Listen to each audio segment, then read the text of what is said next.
So అంటే ఇప్పటివరకు మీరు చేసిన మూవీస్ అన్నిట్లో కల్లా ఈ మూవీ స్టోరీ మీకు సెట్ అయింది అన్నారు కదా, ఏ నమ్మకంతో అన్నారు, రీజన్ ఏంటి?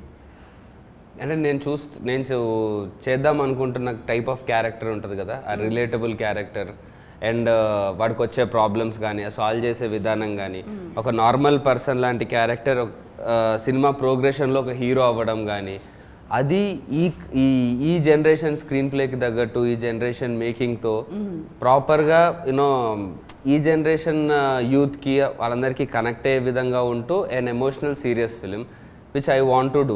అంటే నేను వెయిట్ చేస్తున్నా దానికోసం ఎప్పటి నుంచో.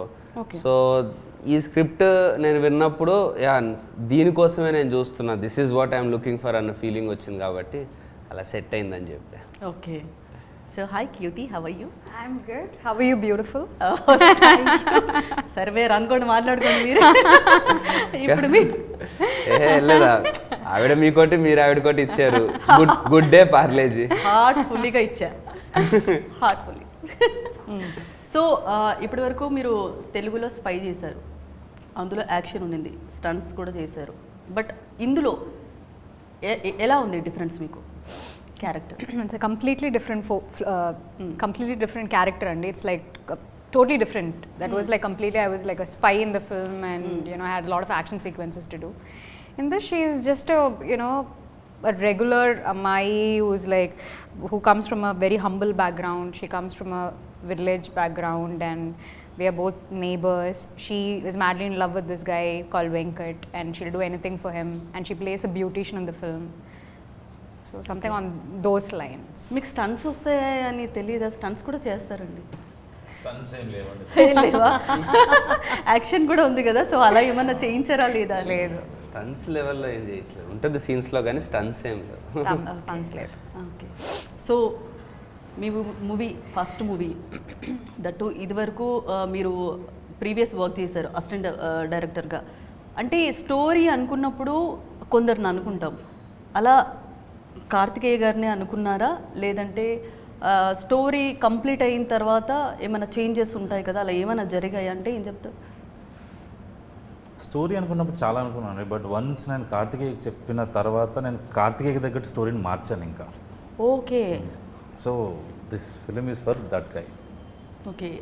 దట్టు టైటిల్ ఇప్పుడు హనుమాన్ భగవంతుడికి సంబంధించి భజే వాయువేగం. సో టైటిల్ అయితే చాలా స్ట్రాంగ్ ఉంది. రీజన్ ఏంటి పెట్టడానికి?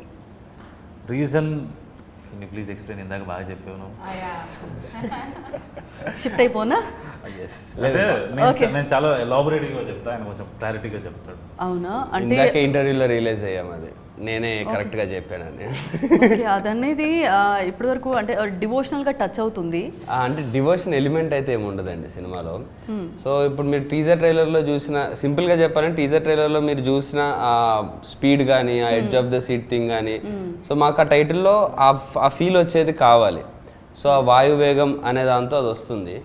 ఎట్ ద సేమ్ టైం కానీ మాదేమి టోటల్ న్యూ ఏజ్ సినిమా ఏం కాదు, it's proper Telugu film, Telugu emotions ఉన్న సినిమా. సో ఆ తెలుగుతనం ఉండాలి, ఆ వెయిట్ ఉండాలి. సో అందుకు భజే వాయువేగం అనుకున్నాము.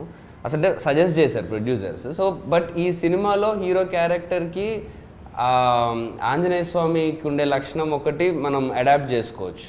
ఓకే. అంటే ఎట్లా స్టార్టింగ్లోనే ఆయన ఎంత బలవంతుడో ఆయనకు తెలియదు. సో కానీ వన్స్ ఆయన ప్రాబ్లం స్టార్ట్ చేయడం, అంటే ప్రాబ్లం సాల్వ్ చేయడం స్టార్ట్ చేశాక లంకన్ కూడా తగలబెట్టే అంత పవర్ఫుల్ అవుతాడు. సో అర్థమైంది. ఒక normal person becoming a hero అనేది ఆంజనేయ స్వామి నుంచి చాలా మనం తీసుకోవచ్చు, అంటే ఆ లక్షణం ఆయన నుంచి. సో దానివల్ల కూడా మనం ఈ సినిమాకి ఈ టైటిల్ కరెక్ట్గా సెట్ అవుద్ది అనుకున్నాం. కానీ సినిమాలో ఆ టైటిల్ ఏమి అంటే దాన్ని బట్టి హీరో ఏమి ఆంజనేయ స్వామికి సంబంధించి నాకు అదే డౌట్ వచ్చింది ట్రైలర్ చూసినప్పుడు. ట్రైలర్ చాలా బాగుంది, ట్రైలర్కి అంటే టైటిల్కి ఎక్కడ డిఫరెన్స్ కనిపించింది, అందుకని నేను అంటే మీ సినిమాలో ఎక్కడ హీరో అలా అనుకోవడము అలాంటిది కూడా ఏమి ఉండదు. ఇది జస్ట్ సినిమాకు ఉన్న టైటిల్. సినిమాలో మీకు ఆ భజే వాయువేగం అనే వర్డ్ కూడా వినిపించదు.